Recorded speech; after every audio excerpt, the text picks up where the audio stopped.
जय श्री राधे, जय जय श्री कृष्णा। तो जी आज हम वर्णन करेंगे तुलसी बाबा के दिव्य ग्रंथ श्री रामचरितमानस की रचना किस प्रकार हुई है।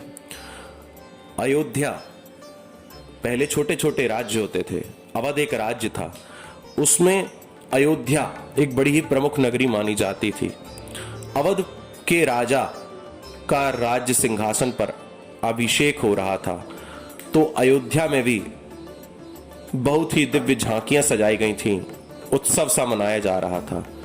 उसी समय श्री तुलसी बाबा अयोध्या आए हुए थे। तभी सरयू नदी के पास वे परमात्मा का ध्यान कर रहे थे कि एक भक्त ने, एक संत ने आकर के कहा कि अगर आप सत्संग करना चाहते हैं, एकांत में भजन पूजन करना चाहते हैं, तो चलिए मैं आपको हनुमानगढ़ी के पीछे एक बहुत ही सुंदर वन है जो प्रकृति के सौंदर्य से घिरा हुआ है, मैं आपको उसका दर्शन कराता हूं। अगर आपकी इच्छा हो तो वहां पर आप वास करें।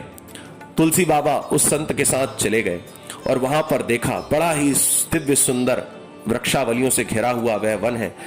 ऐसा बताया जाता है कि उस वन को सजाया किसने था, तो उस वन को सजाने वाले थे श्री कुबेर जी।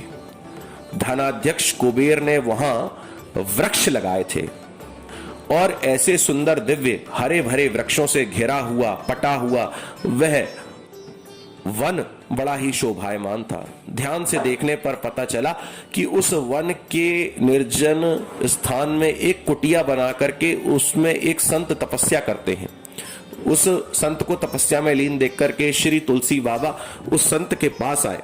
संत से जब परिचय हुआ और बताया कि मेरा नाम श्री तुलसीदास है, तो उस संत को अपने गुरु का आशीर्वाद और वरदान स्मरण आया और वह संत जो उस निर्जन स्थान पर उस दिव्य सुंदर वन में तपस्या कर रहे थे, उस हरे भरे वन में, उन्होंने तुलसी बाबा का नाम सुनते ही बड़ी प्रसन्नता पूर्वक तुलसी बाबा से कहा कि मेरे गुरु ने कहा था कि श्री वाल्मीकि जी ही कलयुग में तुलसीदास जी बनकर के आएंगे, वो घूमते फिरते इधर आएंगे और इस वन में भजन पूजन करेंगे, दिव्य काव्यों की रचना करेंगे, तो जब तक वो यहां ना आए तब तक तुम भजन करो। मेरे गुरु ने जिस प्रकार से मुझे आज्ञा दी थी कि वाल्मीकि जी ही तुलसीदास जी बनकर के आएंगे, आज वो मेरा जो वर था, जो मुझे आपके दर्शन होने थे, वो प्राप्त हो गया। अब इस वन में आप भजन पूजन करें। योग अग्नि के द्वारा अपने शरीर को तुलसीदास जी के सामने ही उस संत ने परमात्मा की दिव्य ब्रह्म शक्ति में लीन कर दिया।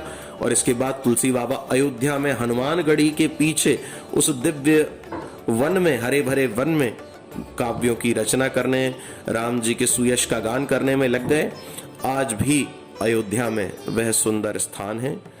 तो भैया चंडीगढ़, पंचकूला, दिल्ली, बॉम्बे, ये सब अंग्रेजों ने बसाया, व्यापारियों ने बसाया, मेट्रो सिटी बनाई, मेट्रो बनाई, पर अयोध्या, बनारस, काशी, श्री वृंदावन, ये किसी मानव या किसी समिति के द्वारा नहीं बनाए गए हैं, ये तो परमात्मा के निज धाम है। इतना कह करके तुलसी बाबा ने यहाँ मानस की रचना की है, इसलिए मैंने आपको इस वन की, हनुमानगढ़ी के पीछे जो ये वन है, इसकी कथा सुनाई। जय जय श्री कृष्णा, जय जय श्री राधे।